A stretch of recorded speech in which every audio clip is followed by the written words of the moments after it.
मैंने घर का दरवाजा खोला और उस औरत को घर से बाहर धक्का दे दिया। मुझे ऐसा लग रहा था कि जैसे मैंने अपनी जिंदगी का सबसे अच्छा काम किया और इसके बाद मेरी जिंदगी के सारे मसले खत्म हो जाएंगे। मैं दरवाजा बंद करके वापस पलटा ही था कि मेरी आंखों ने ऐसा मंजर देखा कि मेरे कदमों तले से जमीन निकल गई। और सिर्फ मैं ही नहीं बल्कि सारे मोहल्ले वाले ही हैरान थे। वो कहते हैं ना कि कुछ औरतें होती हैं जो अपने पतियों को अपने पल्लू से बांध लेती है। ऐसी ही एक औरत मेरी जिंदगी में भी आ गई थी। लेकिन मैं बहुत खुश था क्योंकि वो बहुत ज्यादा खूबसूरत थी। अब जाहिर है जिसके पल्लू से मर्द बंध जाए वो कोई बदसूरत औरत तो नहीं हो सकती, खूबसूरत ही होगी। मेरी पत्नी भी बहुत ज्यादा प्यारी थी। मेरे घर में मेरी 2 बहनें और माँ थी। जब हमारी शादी हुई अगले दिन से ही मेरी पत्नी ने शिकायतें करनी शुरू कर दी। मेरी माँ और बहनों ने भी कोई कसर नहीं छोड़ी, वो भी अपनी परंपराओं पर उतर आई थी। मेरी पत्नी भी रोज मुझे बताती कि आज ये हुआ था, आज वो हुआ था, उसने ये कहा, इसने ये कहा। बातें सारी ही ऐसी होती थी कि जो इतनी ज्यादा बड़ी नहीं होती थी। पर मैं इस बात पर हैरान था कि अगर मेरी पत्नी ऐसी थी कि बाल की खाल निकालने वालों में से थी तो उसको मौका क्यों दिया जा रहा था। मेरी माँ के पास मोहल्ले के कुछ बच्चे आते थे जिनको वो ट्यूशन पढ़ाया करती थी।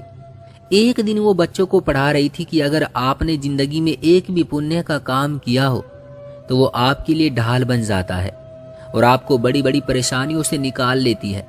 मैं दिन में सोचने लगा कि मेरी माँ ने तो सारी जिंदगी कोई अच्छाई नहीं की। मैं अपनी माँ को समझदार समझता था पर वो मेरी पत्नी के साथ हमेशा ही बुरे तरीके से पेश आती थी। इन्होंने उसे अपनी बेटी समझा ही नहीं था। बहू को कभी कोई बेटी नहीं समझता। ये बात मुझे अब समझ आ गई थी कि औरत क्यों रोना धोना डालती है। जब एक औरत को सारा दिन उसकी सास और ननंद जलील करे, उसको तंग करे, शाम को जब पति आएगा तो उससे दिल की बात नहीं करेगी तो किससे करेगी। जाहिर है उसका मूड खराब ही होगा। मेरी पत्नी इतनी खूबसूरत थी, मैं उसके साथ जिंदगी गुजारना चाहता था, उसके साथ रहना चाहता था। लेकिन मैं जब भी कमरे में आता तो वो मुंह फुलाकर बैठी होती थी और उसकी जुबान पर शिकायतें होती थी और फिर 1-1.5 घंटा वो यही शिकायतें करती रहती। मैं सुनते सुनते ही सो जाया करता था। क्या मेरी जिंदगी ऐसे ही गुजरने वाली थी? क्या मैंने इसलिए शादी की थी? मैं तो परेशान हो गया था कि क्या करूं। एक तरफ मेरी पत्नी अकेली थी और दूसरी तरफ वो तीनों थी। फिर मैंने अपनी बड़ी बहन की शादी करवाने के बारे में सोचा और उसके लिए रिश्ता तलाश किया। जल्दी में मुझे जो रिश्ता मिला वो बिल्कुल भी सही नहीं था। मुझे इस बात का खुद भी पता था। मैंने अपनी माँ को बताया, बहन को नहीं, कि लड़के की पहले शादी हुई थी लेकिन 1 महीने बाद लड़की ने तलाक ले ली थी। मेरी माँ ने कहा कि 1 महीने के बाद लड़की ने तलाक क्यों ले ली? आखिर ऐसी भी क्या बात है? कहीं लड़के के अंदर कोई मसला तो नहीं है? मैंने कहा कि नहीं, आपको तो पता है लड़कियां गुजारा नहीं करती हैं। 1 महीना बहुत होता है, आजकल तो लोगों में 1 हफ्ते की भी बर्दाश्त नहीं है। मेरी माँ ने लंबी आह भरी और कहा कि हाँ ऐसा तो है। खैर मेरी माँ ने मेरी बात मान ली। मैं ही इस घर का खर्च चलाने वाला था। मेरे बाबा तो इस दुनिया में नहीं थे। जो करना था मैंने ही करना था। मैंने अपनी बड़ी बहन की शादी करवा दी। वो भी इसलिए मान गई क्योंकि लड़का शक्ल और सूरत से अच्छा था। लेकिन उसकी जिंदगी में भी कई मसले चल रहे थे, पर वो इस घर से चली गई। मैंने एक दिन अपनी पत्नी का हाथ पकड़ा और उसे कहा कि अब तो तुम खुश हो ना? निशु इस घर से चली गई है, वही तुम्हें सबसे ज्यादा तंग करती थी। उसने कहा कि निशु चली गई है तो क्या, अंजलि तो अभी भी यहीं पर है। मैंने कहा कि पर वो तो कम उम्र है, उसका क्या कर सकते हैं? 3-4 साल तो उसकी शादी नहीं हो सकती। मेरी पत्नी ने कहा, क्यों नहीं हो सकती? कम उम्र लड़कियों की शादी तो जल्दी हो जाती है और वो बदले में कोई सामान भी नहीं मांगते। तो उसके लिए भी कोई रिश्ता तलाश करो ताकि मेरी मुसीबतें कम हो जाएं। मैं तुम्हारे साथ इस घर में खुश रहना चाहती हूँ, लेकिन ये सब मेरी खूबसूरती से जलती हैं, इसलिए मुझे तंग करने के बहाने तलाश करती रहती है। अगर मैं इनके साथ ही सारा दिन सर खपाती रहूंगी तो फिर मैं आपके लिए वक्त कैसे निकालूंगी?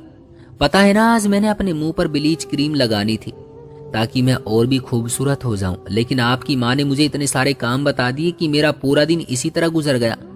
पता है ना मेरी स्किन खराब हो रही है। मैंने कहा कि नहीं मेरी जान की स्किन क्यों खराब हो गई? तुम अभी ब्लीच लगा लो, तुम्हारे हिस्से का कोई काम होगा तो मैं कर दूंगा। उसने कहा कि नहीं, रात के टाइम नहीं लगा सकती, अब तो मैं बहुत थक गई हूँ। इतने काम करके भी कोई पहले जैसा रहता है क्या? अब मेरी पत्नी ने सर पकड़ लिया। उसे तकलीफ में तो नहीं देख सकता था। मैं भी बड़ा परेशान था। मैंने कहा कि जैसे एक बहन के लिए रिश्ता मिल गया दूसरी के लिए भी मिल जाएगा। ठीक तो कह रही थी मेरी पत्नी, जवान लड़कियों के लिए रिश्ते जल्दी मिल जाते हैं और फिर उसने कौन सी कोई नौकरी करनी थी, न वो पढ़ाई कर रही थी, बस टाइम से शादी करके अपने घर चली जाती तो अच्छा था। जब मैंने माँ से बात की तो माँ ने कहा कि बेटा पहले ही निशु की शादी की है, वो खुश नहीं है, उसके घर वाले बड़े अजीब से हैं। मैंने कहा कि हाँ, तुम दूसरों की बेटियों को तंग करोगी तो अपनी बेटियों के साथ भी यही होगा।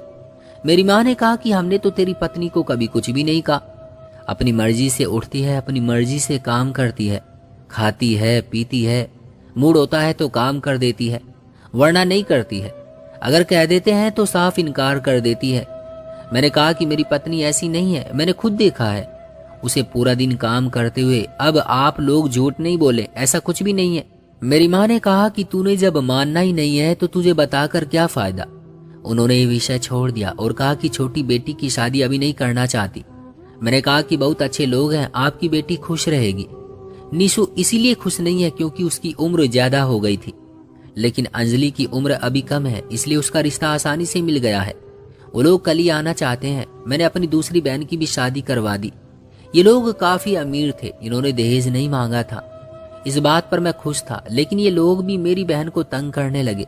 माँ मुझे बताती थी तो मैं कहता था कि हर ससुराल में मसले होते हैं, यूं मेरी पत्नी भी जाकर अपने घर वालों को बताती होगी तो फिर क्या करें। आप मेरी पत्नी को दुख ना दिया करें तो आपकी बेटियां भी खुशी खुशी रहेंगी। मेरी माँ ने मुझे एक दिन कहा कि तू मेरा एक ही बेटा है, मैंने तुझे बड़ी मुश्किलों से पाला है, लेकिन तू बिल्कुल अपनी पत्नी के पल्लू के साथ बंध गया है। बेटा ऐसा नहीं होता है, माँ और बहनों का भी कोई हक है। मैंने कहा कि 2 बहनों की शादी करवाई है मैंने 3 महीने के अंदर, अब इससे ज्यादा और कौन सा फर्ज पूरा करूं। क्या शादी मजाक है, आराम से हो जाती है, क्या इसमें पैसे नहीं लगते। मेरी माँ ने कहा कि हाँ बेटा लगते हैं पैसे, लेकिन ये तो तेरा फर्ज था ना। मैंने कहा कि हाँ तो फर्ज था तो पूरा कर दिया ना। अब आपका भी फर्ज है कि आप इस घर के माहौल को खराब ना करें, क्योंकि मैंने दोनों बेटियों की शादी करा दी। अब आपने मेरी पत्नी के साथ इस घर में रहना है। आप इसके साथ अच्छे तरीके से रहेंगी तो वो भी आपकी सेवा करेगी, आपका ख्याल रखेंगी। अब आपको इसके अलावा और किसी का सहारा नहीं है। वो कहते हैं ना कि गधे को बाप बनाना पड़ता है, तो प्लीज माँ अब इस घर का माहौल खराब ना कीजिएगा। लेकिन अगले ही दिन मेरी पत्नी को जब मैंने देखा तो वो बैठी रो रही थी।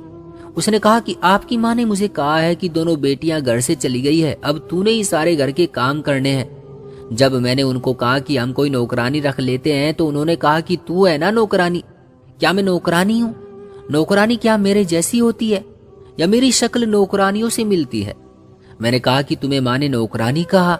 मैंने कहा कि उन्होंने ऐसे कैसे कह दिया, तुम कहाँ से नौकरानी लगती हो, तुम तो किसी बहुत बड़े महल की मालकिन लगती हो, बल्कि उससे भी ज्यादा खूबसूरत हो। मैं अपनी पत्नी की तारीफें करने लगा, लेकिन वो कहने लगी कि मुझे नहीं लगता कि इस घर में मेरा गुजारा होगा। अब तो आपकी माँ मुझ पर और भी ज्यादा जुल्म करेगी, मुझसे और भी ज्यादा काम करवाएगी और इनको रोकने वाला भी कोई नहीं होगा। इन्हें किसी बात का भी डर नहीं होगा। अब आप मुझे इनके साथ अकेला छोड़कर चले जाएंगे, ये जो चाहे करती फिरेगी। मैंने अपनी पत्नी को कहा कि मेरी माँ तुम्हें कोई नुकसान नहीं पहुंचाएगी, तुम फिक्र नहीं करो। मैं घर में नौकरानी रखने की बात करता हूँ, कोई ना कोई मिल जाएगी, काम वो किया करेगी, तुम बस आराम किया करना।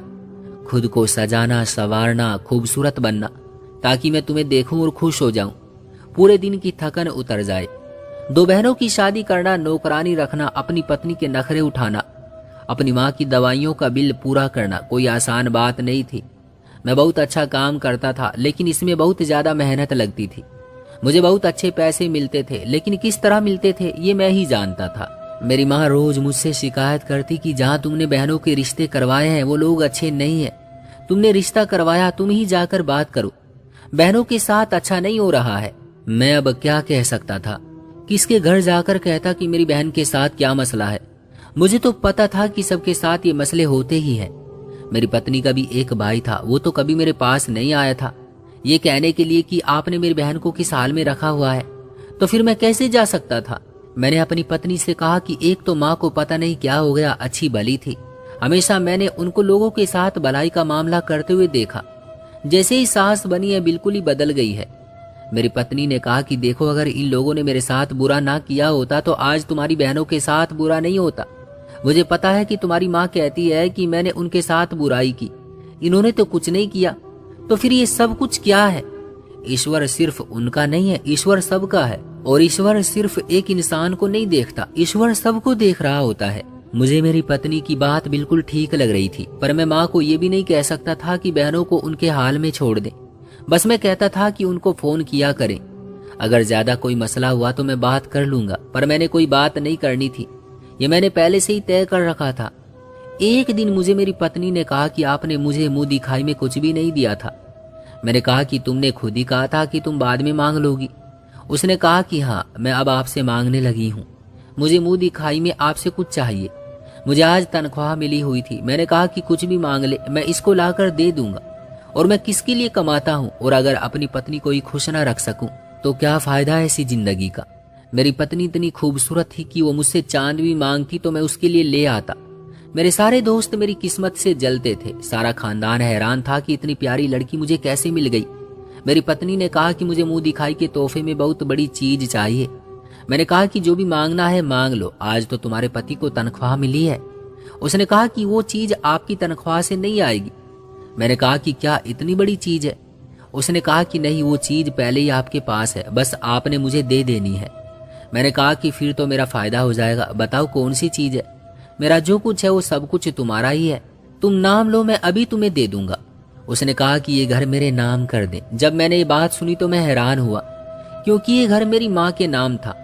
मैंने कहा कि घर? उसने कहा कि हाँ, देखे ना, कहते हैं कि औरत का कोई घर नहीं होता। बाप के घर में पैदा होती है तो सब कहते हैं कि अपने पति के घर जाना, मगर जब पति के घर में आ जाती है तो वो भी उसका घर नहीं होता, उसके पति का घर होता है। और जब बूढ़ी हो जाती है तो फिर अपने बेटे के घर में रहती है। औरत का तो कोई घर ही नहीं होता। कहते हैं कि अगर औरत पर कोई एहसान करना चाहते हो तो उसको एक घर बनाकर दे दो। मैंने अपनी पत्नी का चेहरा अपने दोनों हाथों में पकड़ा और कहा कि मैं तुम्हारे लिए कुछ भी करने को तैयार हूँ, बस इतनी सी बात, माँ से दस्तखत ही तो लेने हैं, मैं ले लूंगा और ये घर तुम्हारे नाम कर दूंगा। अब तो खुश हो? उसने कहा कि बहुत ज्यादा खुश हूँ। उसने मेरी बहुत तारीफें की, मेरे लिए अपने हाथों से पसंद का खाना बनाया, जबकि वो ज्यादातर खाना नहीं बनाती थी, खाना भी नौकरानी ही बनाती थी। लेकिन आज उसने मेरे लिए बहुत अच्छा खाना बनाया, मुझसे बहुत प्यार मोहब्बत की बातें की। उसने मेरे उस दिन को खूबसूरत बना दिया। मैं भी खुश हो गया। मैंने कहा कि कुछ दिन तक कागजात बनवा लूंगा और माँ से कहूंगा कि दस्तखत कर दे। जब मैंने अपनी माँ से ये बात की तो उससे पहले मैं उनके लिए खाने पीने की कोई चीज ले गया था। वैसे तो उनको शुगर थी, लेकिन मैंने कुछ फल फ्रूट ले लिए और जाकर उनके पास बैठ गया। उन्होंने मुझे देखकर ये नहीं कहा कि आज बड़े दिनों बाद याद आई है तुम्हें मेरी, बस उन्होंने यही कहा कि कैसे हो बेटा, ठीक तो हो। मैं उनके पांव दबाने लगा। थोड़ी देर के बाद मैंने उन्हें कहा कि माँ देखिए, आपके पास जो कुछ है वो मेरा ही है ना। मेरी माँ ने कहा कि हाँ बेटा, तेरी बहनों का जो हक है वो उनको दे दिया जाएगा, बाकी सब कुछ तेरा ही है। मैंने कहा और जो एक मर्द का होता है वो उसकी पत्नी का भी तो होता है। ये घर तो बाबा का था, लेकिन उन्होंने आपके नाम कर दिया। तो मेरी माँ ने कहा कि हाँ बिल्कुल ऐसा ही है। मैंने कहा कि फिर जो मेरा है वो मेरी पत्नी का ही हुआ ना। मेरी माँ ने कहा कि हाँ, उन्होंने तो मेरी ऐसी ही की थी, लेकिन मुझे ये नहीं कहा था कि अपनी पत्नी को काबू करके रखो। ये औरतें तो ऐसी ही होती है, इनके नखरे होते हैं, ये ड्रामा करती है। इन्होंने कभी कोई ऐसी कोई बात नहीं की थी। मैंने कहा कि आप ये घर मेरी पत्नी के नाम कर दें, क्योंकि जो मेरा है वो मेरी पत्नी का ही है। मेरी माँ ने मुझे अजीब नजरों से देखा। जो फल फ्रूट वो खा रही थी वो उनके हलक में फंसने लगा। मैंने उन्हें पानी का गिलास पकड़ा दिया। मैंने कहा क्या हुआ माँ, क्या हो गया, आप क्या सोचने लगी? आप ये नहीं सोचे कि आप घर अपनी बहू के नाम कर रही हैं, आप ये सोचे कि आप अपने बेटे के नाम कर रही हैं। मेरी माँ ने मुझे कहा कि देख, जो मेरा है वो तेरा है, लेकिन मैं ये सब बिल्कुल भी नहीं करूंगी। तूने पहले ही मेरी बेटियों की शादी अपनी पत्नी के कहने पर उल्टी सीधी जगह पर कर दी और अब वो बुरी तरह से परेशान हो रही है। मैं पहले उनको उनका हिस्सा दूंगी ताकि कल को उनकी जिंदगी से मसले खत्म हो, पता चले कि उनके साथ क्या होने वाला है। तुम्हारी पत्नी के कहने पर तुमने मेरी सबसे छोटी बेटी की भी शादी करवा दी। अभी उसकी उम्र ही क्या थी?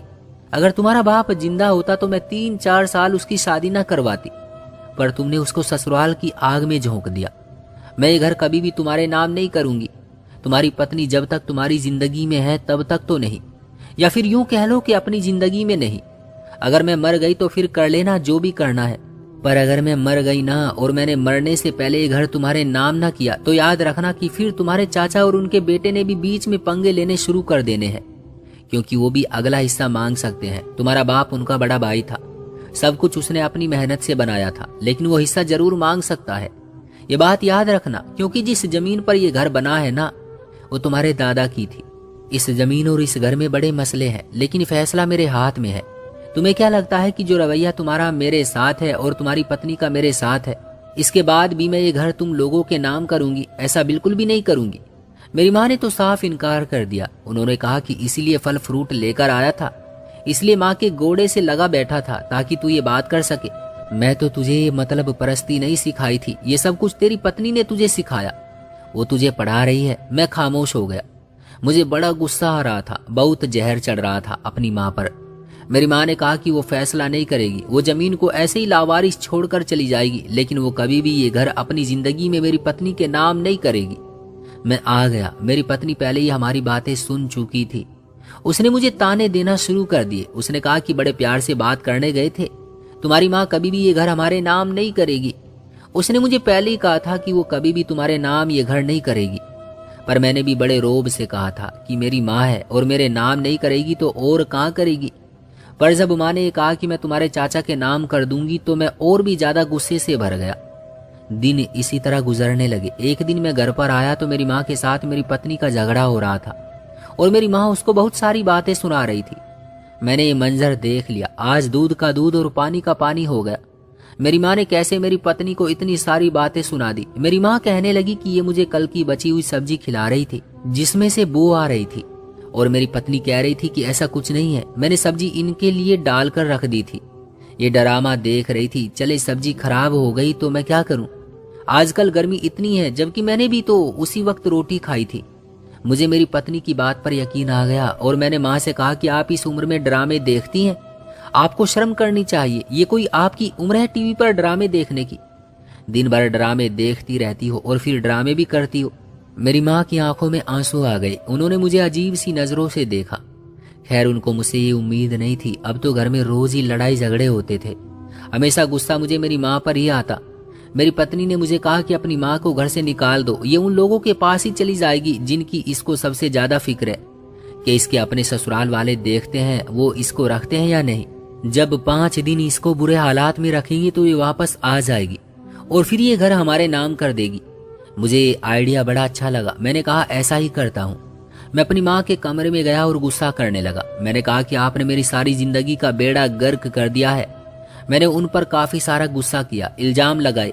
वो हर बात पर सफाई देने लगी। उसके बाद मैंने उनका हाथ पकड़ा और कहा कि बस मेरे घर से निकल जाएं। मेरा घर है, जब आप इसमें नहीं रहेंगी तो ये मेरा ही होगा, और अगर घर मुझसे लेना है तो जाए जाकर केस कर ले। शायद आपको पता नहीं कि हम हिंदुस्तान में रहते हैं। यहाँ पर एक केस अगर कर दिया जाए ना तो 20-30 साल तक चलता रहता है और इतने में दोनों थोक मर जाते हैं। मैं अपनी माँ को घर से बाहर निकालने लगा। मेरी माँ चीखने चिल्लाने लगी। पहले तो ना कर रही थी, अब उसने जोर जोर से बोलना शुरू कर दिया, रोना शुरू कर दिया। रात का वक्त था, पर रात इतनी भी नहीं थी क्योंकि गर्मी का मौसम था। सब लोग जाग रहे होते थे। मोहल्ले वाले भी इकट्ठे होने शुरू हो गए। एक आदमी मेरी तरफ बढ़ा। उसने कहा कि ये क्या कर रहे हो बेटा? क्यों अपनी माँ के साथ ये जुल्म कर रहे हो? क्यों अपने स्वर्ग को घर से निकाल रहे हो? मैंने कहा ये मेरा स्वर्ग नहीं है, इसने मेरी जिंदगी को नर्क बना दिया है।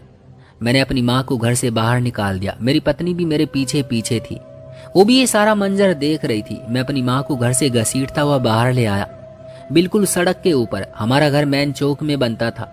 बहुत सारे लोग अपने घरों से बाहर निकल आए थे। मैंने अपनी माँ को चौक में धक्का दे दिया, और जब लोगों ने मुझे कहा कि ये क्या कर रहे हो, तो मैंने कहा कि जिस किसी को भी इस पर ज्यादा हमदर्दी है वो इस बुढ़िया को उठाकर अपने घर ले जाए, मुझे कोई फर्क नहीं पड़ता।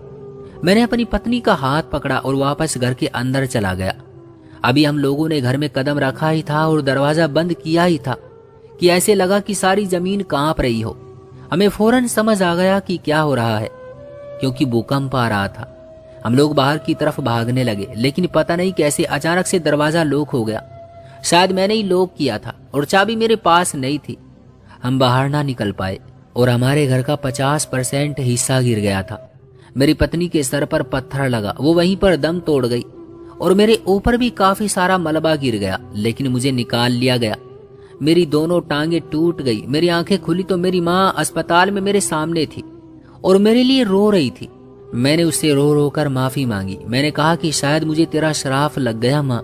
माँ ने कहा कि मैंने तो तुझे कभी श्राप नहीं दिया। फिर मुझे बाद में पता चला कि जब ये मंजर हुआ सारे मोहल्ले में से सिर्फ हमारा ही घर गिरा था।